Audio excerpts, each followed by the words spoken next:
Lipton Tea and Lipton Soup present Inner Sanctum Mysteries.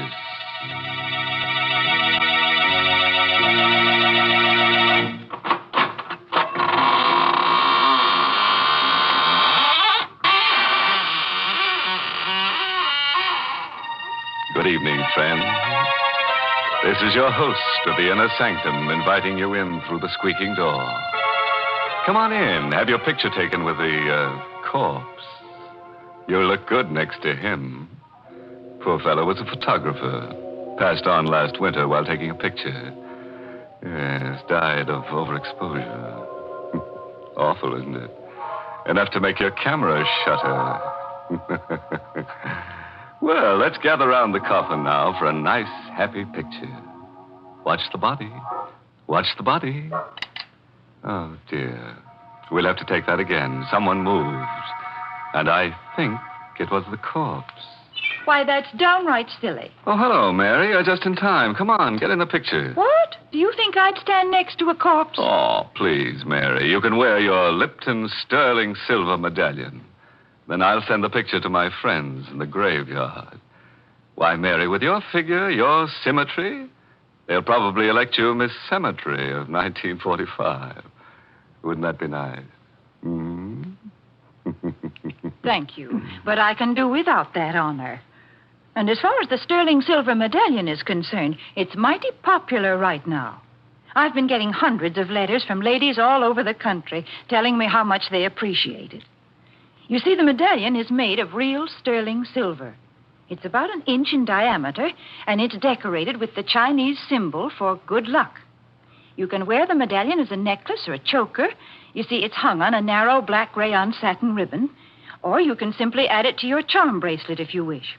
It's just the thing to brighten up your simple silk dresses and your dressy suits. And ladies, here's how you get this handsome medallion.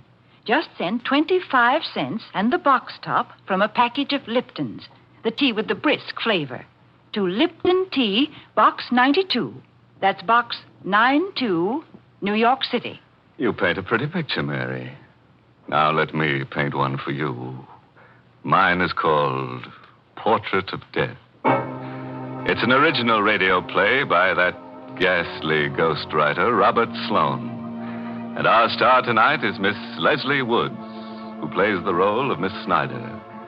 And listen, if you've never sat for a portrait, you'd better not sit alone for Portrait of Death. In the dim light of a misty old art dealer's gallery, a somber portrait has just been sold at auction to a man by the name of Mason. Magnificent painting, isn't it? There's never been anything like it, Mr. Mason. But if you don't mind my saying so, I think you've paid a stiff price for it. I couldn't let that woman in the black dress outbid me. Look at those colors.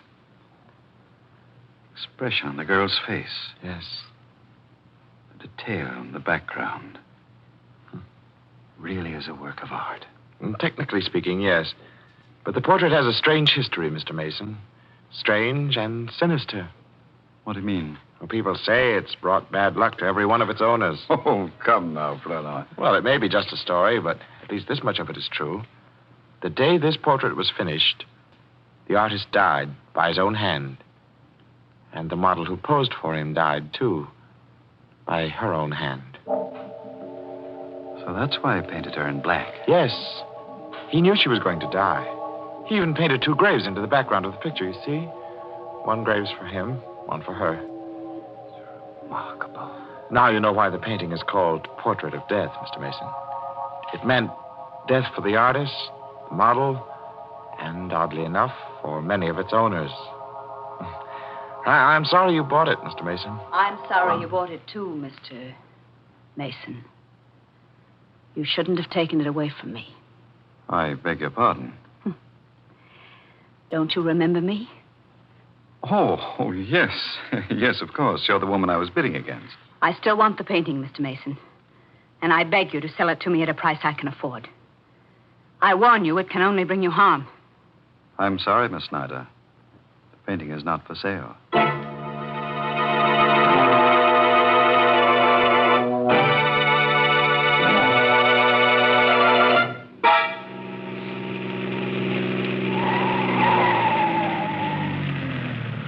Mr. Flournoy. You didn't have to drive me all the way home with this painting.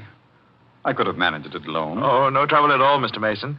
Here, let me help you carry it into the house. Oh, no, I'll get one of the servants. As you like. Oh, Parker. Parker. Huh. I'm afraid I'll have to go in. Will you wait for me? Oh, certainly. Oh, Parker. Mr. Mason? Yes, Parker. Tell Mrs. Mason to come down, will you? I've got a surprise for her. Oh, Mr. Mason, I think you'd better come in. Why, what's the matter? I have some very bad news for you, sir. Terrible news. Mrs. Mason is dead. What? It was her heart, sir. She died this afternoon while you were at the art gallery.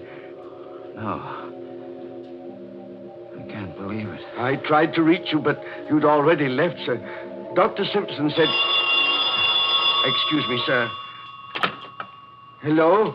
Mr. Mason's residence? Is Mr. Mason there, please? This is Miss Snyder calling. Just a moment, please. It's for you, sir. Oh. Thank you. Hello? Mr. Mason, I still want that painting. What? Don't you think you'd better sell it to me?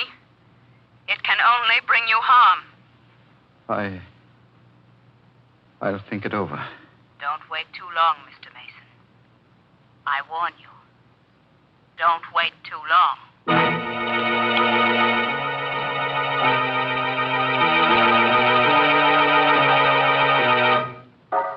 You ought to go to bed, sir. You haven't had any sleep for days. I'm all right, Parker. But it can't do any good to sit in this room and stare at that painting. Parker, doesn't the portrait look a little different today than it did when I brought it into the house? I don't think so, sir. The expression on the girl's face is a little deeper. A little more understanding. The background, it... Good heavens, Parker. What is it, sir? Look. The graves in the background. Weren't they there, sir? When I bought it, Parker, there were 2. Now there are 3.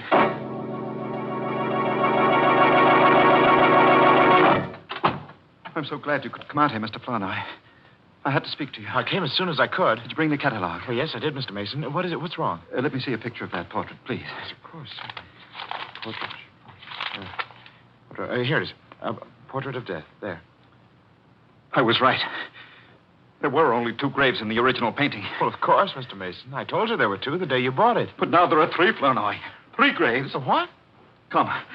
I'll show you. Oh, Mr. Mason, please. There are 3, I tell you. The 3rd one's been there ever since my wife died. But that's impossible. You must be See imagining... for yourself, Flournoy. Here. 1, 2, 3. Mr. Mason, Why are you looking at me like that? you need a rest. Arrest? What are you talking about? Don't you understand? There are only 2 graves in that portrait. The 3rd one is in your mind. You mean there isn't a 3rd grave on this painting? No. You've been under such a strain these past few days. I must be losing my mind. Oh, no, I'm sure it isn't as serious as all that. It's only natural for you to be upset about your wife. I want to get rid of the portrait. I want to sell it. Right away. Well, I don't know how soon I can dispose of it for you, Mr. Mason. Under the circumstances, it might be hard to arrange a That woman sale. will buy it, won't she? Who? That woman who's been pestering me for it. Why don't you get in touch with her? I will, first thing in the morning. No, I won't wait until morning. I want that portrait out of this house tonight.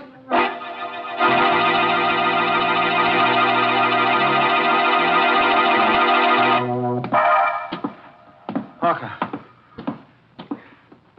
Where are you going with that painting?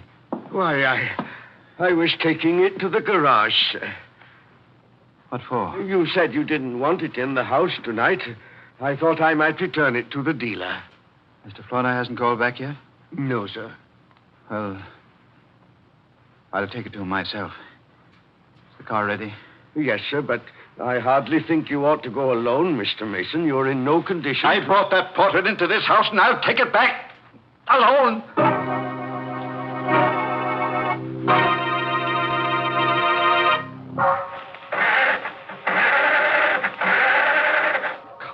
Come on. What the devil is the matter with this car? I should have had Parker take it out of the garage for me. Confound it. I'll get that painting out of here if I have to carry it out with my hands. Portrait of death.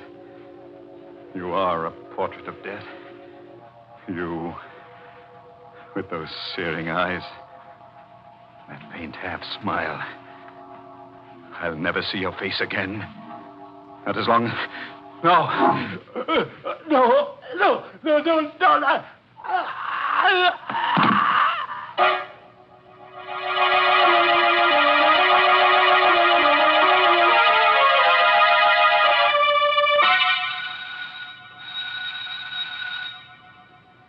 This is a strange time of night to go calling for a painting, Mr. Flournoy. Mr. Mason told me to get in touch with you right away, Miss Snyder.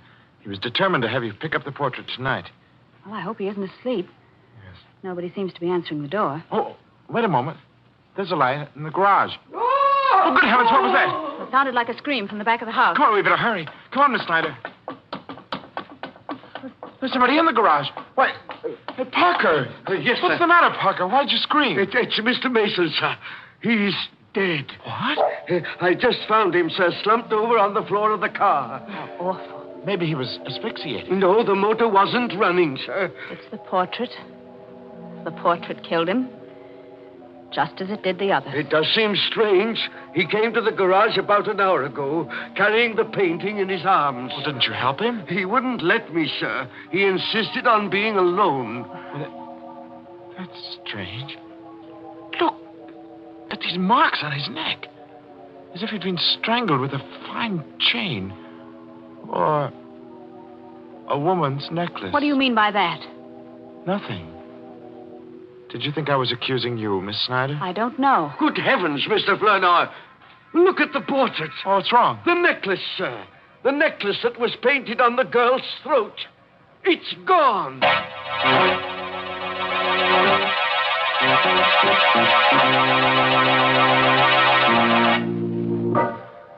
Well, you can breathe a little easier now. Unless you happen to be wearing that girl's necklace. If you are, just write a note to the artist that painted the portrait and he'll answer you from the grave. Honest. He wrote to me from the grave the other day. You know what he said? Having a wonderful time. Wish you were here. I suppose you think that's funny. Why, Mary, it must be funny. The dead artist was smiling when he wrote it. Oh, but then he's always smiling. You see, he's a grinning skull. It's quite a story how he got that way. Let me tell you. Now, stop.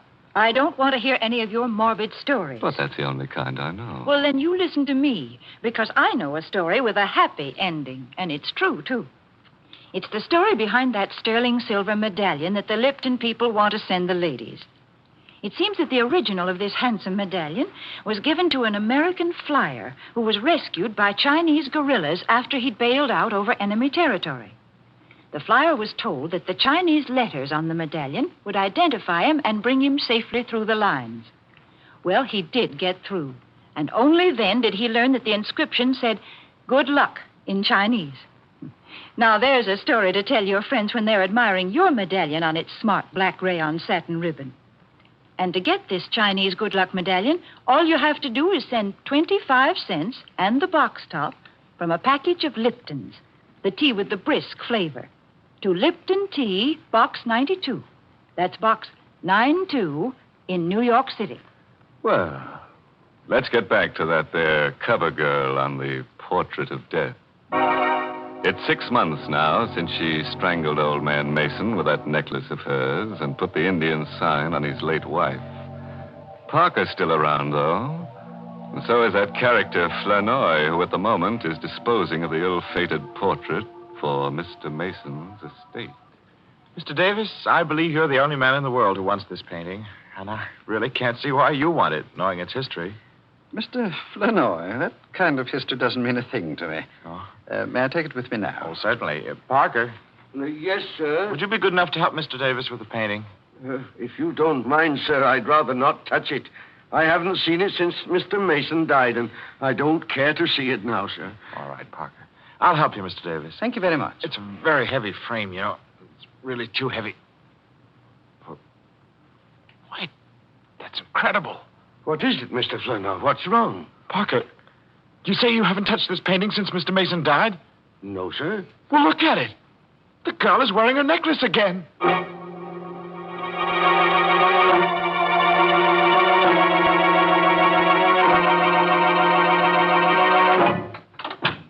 Miss Snyder, how do you do? We haven't seen you here at the gallery for some time. What's the meaning of this, Mr. I Flournoy? beg your pardon? Why did you let that painting go without telling me it was for sale? Well, I tried to tell you, Miss Snyder. I called you home several times to let you know about the auction. I was never able to reach you. Didn't you know I was away on a trip? No, I didn't. Then why didn't you find out, you stupid fool? How many times have I told you I must have that painting? Well, I'm sorry, Miss Snyder. Never mind. Who is this Mr. Davis? Where does he live and where can I find him? Why, I imagine you'll find him at his home. Here's his card. Give it to me. I don't think you'll gain anything by going up there, Miss You Snyder. keep out of this, Flournoy. I want that painting. And this time I'm going to get it.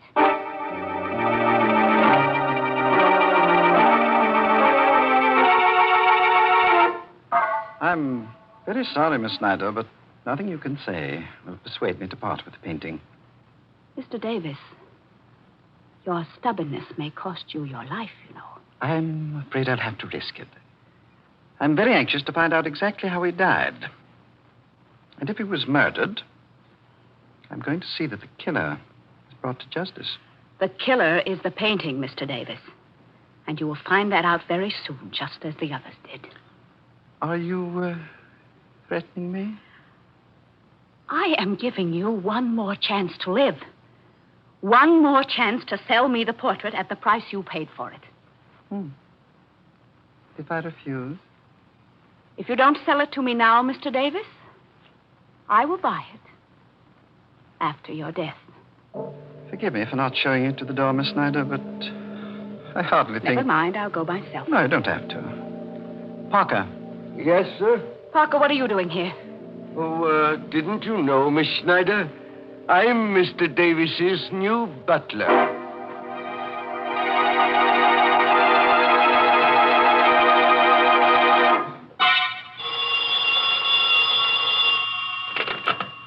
Hayden Art Company, Mr. Flournoy speaking. Mr. Flournoy, Yes, this is Mr. Flournoy. you had better come over to Mr. Davis's house right away. And don't tell anyone you're coming. What?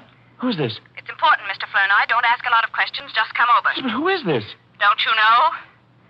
It's the girl in the portrait. What? You... Hello? Hello?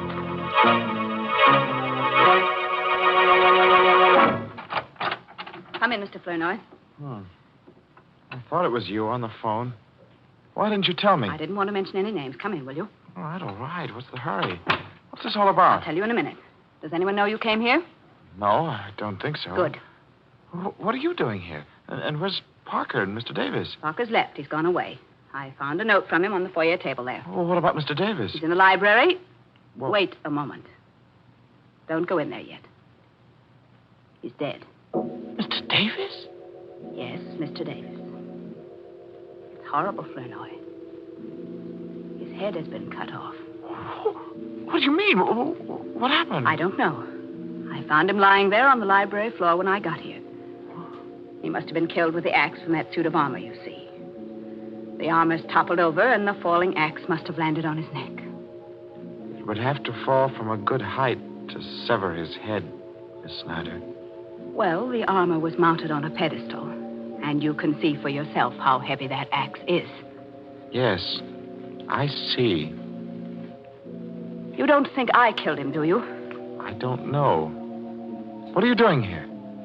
I received a strange phone call telling me to meet Mr. Davis. When I got here, the door was open, and everything was just as you see it. Have you called the police? No, not yet. Why not? I wanted to speak to you first. You wanted to speak to me with a murdered man lying there on the floor? He wasn't murdered. It was an accident. The portrait killed him. I'll let the police decide that. Now, wait a minute, Mr. Flournoy. You are not going to phone the police until you've heard what I have to say. Go on, say it. I called you because I wanted you to help me. I want that portrait before it's passed on to Mr. Davis's heirs. What do you mean? I may never be able to buy it if it becomes part of his estate. But if you tear up his check and take mine, it doesn't have to become part of his estate. It will be mine, once and for all.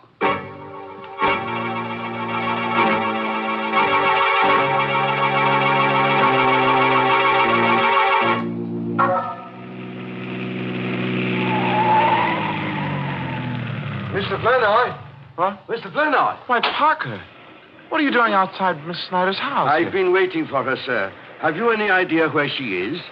Why do you want to know? She left a photograph at Mr. Davis's house last night, and I've come to return it. Well, I'll take it to her, Parker. If you don't mind, sir, I'll return it myself. Is it that important? The photograph is a picture of the woman in the portrait. And if Miss Snyder can explain why she's been carrying it around, we might have an answer to this mystery. You suspect her, don't you, Parker? Not any more than I suspect you. What's that? You've got the portrait in your car, Mr. Flournoy. Yes. Don't try to conceal it. I recognize that frame anywhere. I'm not trying to conceal it. I'm trying to find out what your game is. I have no game. Then why did you leave that note saying you were going away? What note? Oh, don't lie to me, Parker. I saw it myself on the foyer table. You must be mistaken, sir. Today is my day off. I left the house early this morning, and I didn't write a note. Well, if you're telling the truth, then I know who did write that note. Only I've got to prove it before I can take your word. Oh, wait a moment, Mr. Flournoy. Where are you going? I'm going into the house for this painting. I'm going to set a trap for Miss Snyder. I'll go with you. What for? To help you carry the painting, Why- of course. But you'll spoil everything if you're seen, Parker. Then I won't be seen. I'll hide. What's the matter, Mr. Flournoy? You are not afraid of me, are you? I don't know. Every time this painting has brought misfortune to anyone, you've been alone in the house with the victim.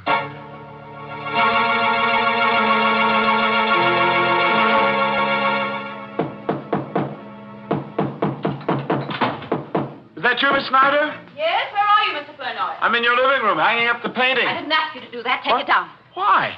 Take it down, I say. I don't want it in my living room. I don't want it in this house. Well, I don't understand. Then why did you buy it? Mr. Flournoy, I have been after that portrait for years. And now that I've got it, I'm going to destroy it. You're going to do what? There is a curse on that painting. There really is. You see, I know. Because I'm related to the girl who posed for it. Well, you never told me that. I never saw any reason to. That girl was a sister of my grandmother. And ever since her death, my family has been haunted by that portrait. But now we'll be haunted no longer. But you can't destroy a work of art like this. It isn't fair to people who admire it. It isn't fair. Nobody wants it, Mr. Flournoy. Nobody but me. Oh, but you're mistaken. There is somebody who wants it. Wants it very much. Parker? Oh, no. No, Parker's dead. Dead? How do you know? I know because I killed him. Right here in the living room. I'm awfully sorry I didn't have time to dispose of the body, but I'll take care of him before I go. Oh, no, Mr. Flournoy. You didn't kill him. You couldn't. I had to. You see, he discovered the painting and the cars I drove up. He would have ruined all our plans. Plans? Yes. Plans? Do you think I'd go through with any plans knowing what I know now? Well, I'm going through with mine, Miss Snyder. And I dare say I won't be suspected. What are you talking about? Nobody knows you stole this painting from Mr. Davis. Nobody knows but you and Parker. And I can trust Parker to keep the secret. You stay where you are. Don't be afraid. I've become an expert at the art of murder. It is an art, you know. Just as delicate as retouching old portraits, which happens to be a specialty of mine. You killed Davis and Mason and Mrs. Mason. Oh, no, not Mrs. Mason, no. Her death was only a coincidence. But it did give me the idea for the others. You see, I needed a series of deaths to completely destroy the value of that portrait. The legend was already there. All I had to do was help it along. Why? Well, I wanted the painting, Miss Snyder. I wanted it more than anything else in the world. An art dealer's clerk could hardly afford to pay for it. You're insane. You're... Well, we're all a little bit insane, aren't we? Don't you come near me. Don't. Shut up, you. Don't. Shut up. Yeah. The knife is cut. Sure. But if you struggle, don't struggle. You make me miss my mark. You're not going. I can't. You crazy devil, be still. No.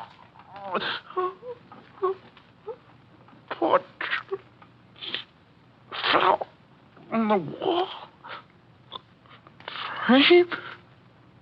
Grew knife into.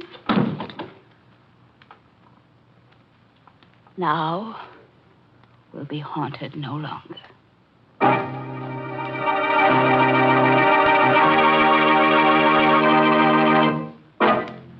Poor old Flournoy, framed by a portrait. Still, it's better than being boiled in oils. But Davis is the guy who really had an interesting death. Yes, that armored axe did a smooth job. And the police might have thought it was purely accidental. That terrible picture. It was always changing around. I guess it wasn't what they call a still life. In fact, I'm surprised there's still life left in any of the people in the story. Well, well, drown me in a cup of Lipton tea if Mary didn't make a joke. So I did. But now I want to talk about something serious. Because this is a real occasion. A mighty important one, if you ask me. You know, folks, I heard just the other day that this coming Saturday, June 16th, is an anniversary for some people in the United States Army that deserve all the credit we can give them. They're the Quartermaster Corps. They make delivery under fire on all fronts. And they're 170 years old. Yes, think of it. The Quartermaster Corps was created in 1775 by the Continental Congress. You know, I'm a woman, not a businessman or a soldier. But I know what it is to keep every single little thing on hand that's going to be used by a whole army. It's hard enough to get food and matches and things for a family.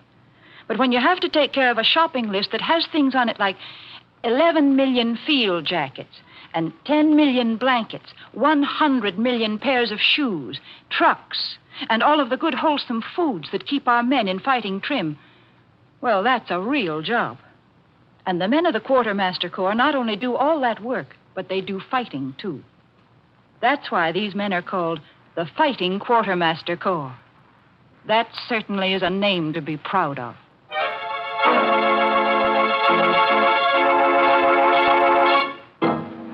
Well, it's time to go back to my slab now and swap a few stories in the smoker of the crematorium. Oh, before I leave, this month's Inner Sanctum Mystery novel is Lay That Pistol Down by Richard Powell. Yes, and next week's Inner Sanctum story, directed by Himan Brown and brought to you by Lipton Tea and Lipton Soup. Next week's story is just your meat. That is, if you like human meat. It's about a man who's been dead for 6 years. So, of course, his wife doesn't recognize him when he comes home. In fact, nobody recognizes him. So he goes around killing people to refresh their memory. I guess he figures that if they can't remember him, they might just as well remember nothing. Now it's really time to close the squeaking door, so good night. Pleasant dreams.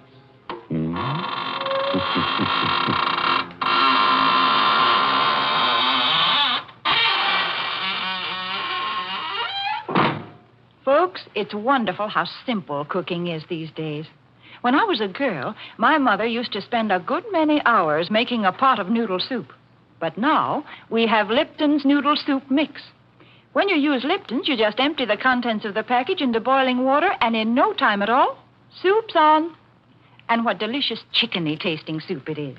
Yes, Lipton's has an old-fashioned homemade flavor, and it's brim full of tender golden egg noodles. Of course, sometimes it's hard to get in some stores these days, but there's lots of good things scarce in wartime. So, folks, don't forget to ask for Lipton's noodle soup. And don't forget to tune in next Tuesday night for another Inner Sanctum Mystery. This is CBS, the Columbia Broadcasting System.